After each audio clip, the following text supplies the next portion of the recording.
Jyotis, divine light of the self. I welcome all of you for today's Akhanda Gita Dhyana Yajna. Today, we are taking the ninth shloka of Dhyana Shloka, and contemplating the meaning. I welcome all of you for today's session. So, Katyan can chant.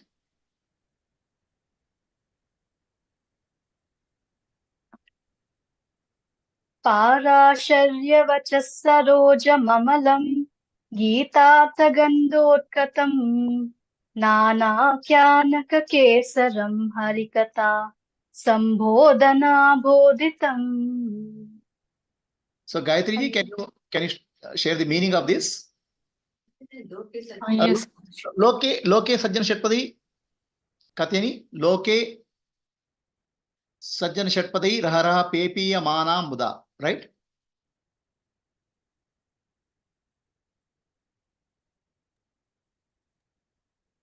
I saw only one sloka. Okay, Loke Sajjana Shatpadai, Pepi, Pepi, Angi. So, continuing the shloka. Please, okay. Kesharam harikatam sambodhanaboditam loke sajjanaspatiraharaha pepiyamanam muda bhoyat bharata pankajam kalimala pradvamsina shreyase. Gayatri, can you take the meaning of this? Yes, Guru. Let the lotus flower of Mahabharata, which arose from the water, which are the words of son of Parashara, which has the pollen grains of different stories, which is taught in the form of stories of Lord Vishnu, that is drunk by the honeybee of very good people, help those who want to remove the ills of Kali Yuga. It is the meaning of the shloka, Dhyana Shloka number 9. So now the question we are addressing here, what is the significance of Mahabharata? In this shloka, the composition of Mahabharata, writing of the Mahabharata is described. What is the significance of Mahabharata? So Mahabharata is a huge epic. About 100,000 shlokas are there. It is written by Sri Veda Vyasa, who is son of Parashara Rishi. Mahabharata looks like a story, a huge story, big story, but it's not simple. Just like we have to interpret, you have to understand Upanishads through some bhashyas or commentaries of enlightened beings. To understand Puranas and Itihasa also, we require a commentary. It's not just like what you see. There is a deeper meaning in that. Sri Madhvacharya, who is considered as Purna Pradna, has written Mahabharata Tatpari Nirnaya, the understanding the essence of Mahabharata. One day, he was in a temple telling all the scholars there that each shloka of Mahabharata has 9 levels of meaning. Understand? 9 levels of meaning. Adi Bhautika, Adi Devika, Adhyatmika, Rushi Rahasya, Deva Rahasyas. Like that, 9 levels of meaning are there. Yoga Artha, Good Artha, Rude Artha. So, it is a simple story, appears to be a story of Kauravas and Pandavas fighting with each other. But in reality, it's much, much deeper. So that story, then scholars, then he said, each sloka of Vishnu Sahasranama has 100 meanings. The scholars chanting Madhvacharya, tell the 100 meanings of sloka, Vishnu Sahasranama. So Madhvacharya said, one condition, I'll tell, keep telling, if you have to remember what I tell. And he started telling. By the time 10, he completed 10 slokas of Vishnu Sahasranama and meaning, all the scholars were flat. So Mahabharata has 9 levels of meaning. That's why it is said that, see, Vyasa Maharshi wanted to write Mahabharata and he wanted to find a author for that, a writer, a transcriber. So finally, Brahmaji suggested Ganeshji can write Mahabharata. So Vedavyas Maharshi approached Ganeshji. Ganeshji agreed to write Mahabharata on the condition that you have to be fast. You have to quickly tell. Okay, I should not stop writing. You have to tell in such a way that I don't get a rest. So Vedavyas Maharshi agreed on one condition. Whatever shloka I tell, you have to understand the meaning of the shloka and then write. Then Vedavyas Maharshi started telling Mahabharata. Mahabharata is 1 lakh plus slokas, and Ganeshji started writing. So Ganeshji had put a condition: if you give a gap, I'll move, I'll go. But Ganeshji took 3 years to write Mahabharata. You have to understand, 1 lakh slokas of Mahabharata, Ganeshji took 3 years to understand the sloka, understand the meaning, then write. So if Ganeshji has taken 3 years, you have to imagine how many years it will take to understand Mahabharata. So that's why this Ganeshji story is told. Mahabharata story has many, many levels of meaning. So Vedavyas Maharshi wrote Mahabharata. The purpose of writing Mahabharata is to tell the play of dharma, artha, kama, and for moksha, liberation. The human life is a play for purushartha, dharma, artha, kama. Okay? So artha and kama is what I want. This is my desire, and I want money and power. This is Duryodhana. Dharma is Pandavas. And moksha is all human beings have to go towards moksha by putting dharma in front of artha and kama. So for that, Mahabharata has various characters. The various characters are all psychological profiling of various people, variety of people. It is said that there is no single character is there in any human history who is not depicted in Mahabharata. In a way, Mahabharata is a play, is representative of all human characters.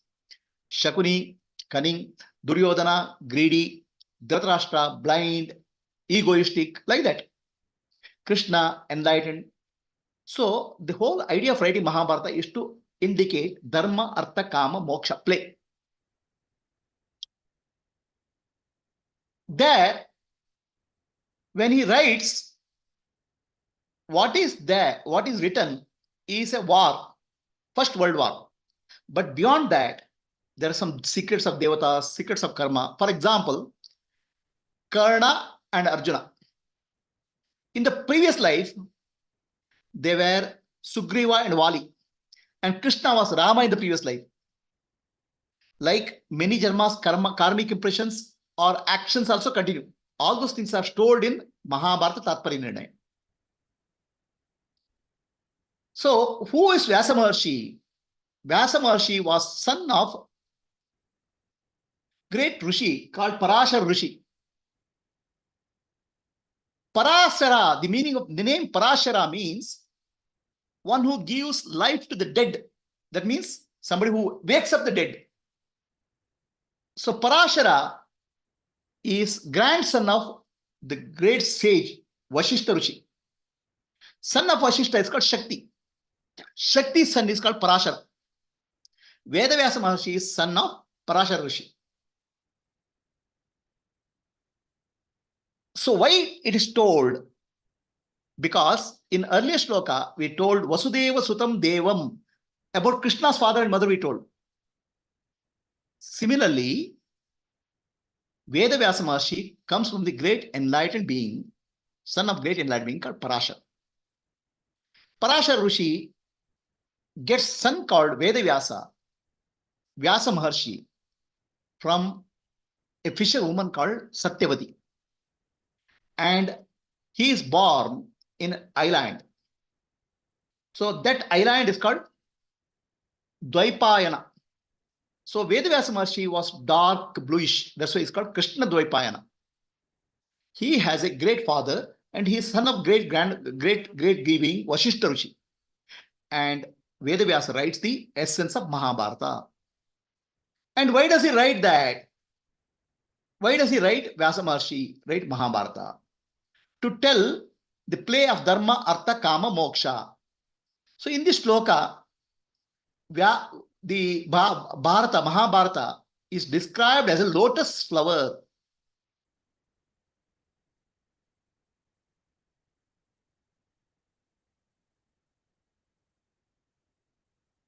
Mahabharata is depicted as lotus flower.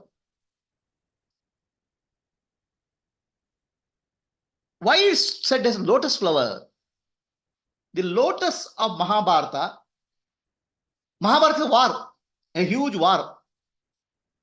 The lotus flower is Mahabharata, the epic. So why this is compared to lotus flower? See, we have a history. History is in many histories are there. The king is born, king grows up, king gets married, king has children, king dies.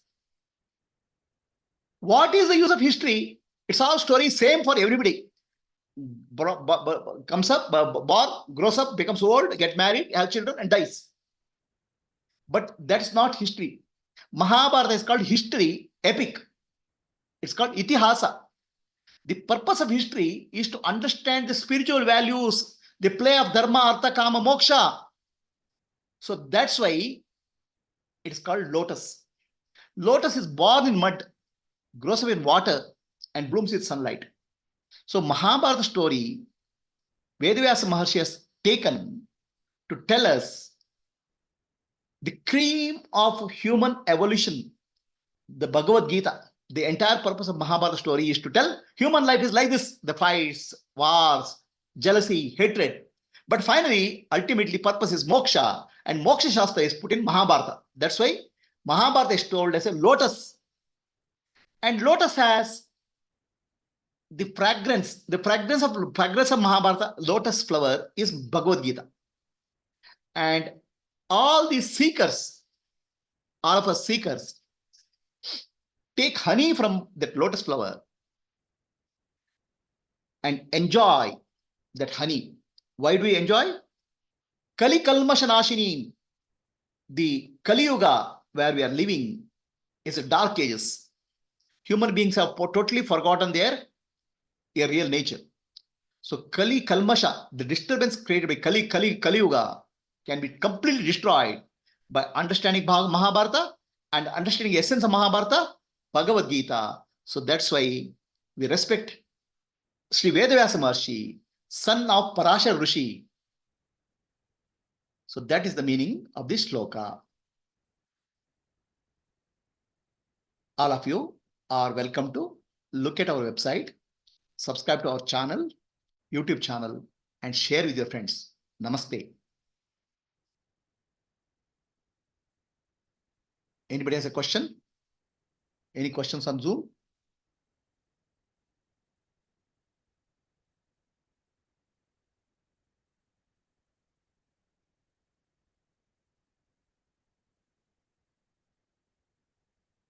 Henry Satyavati.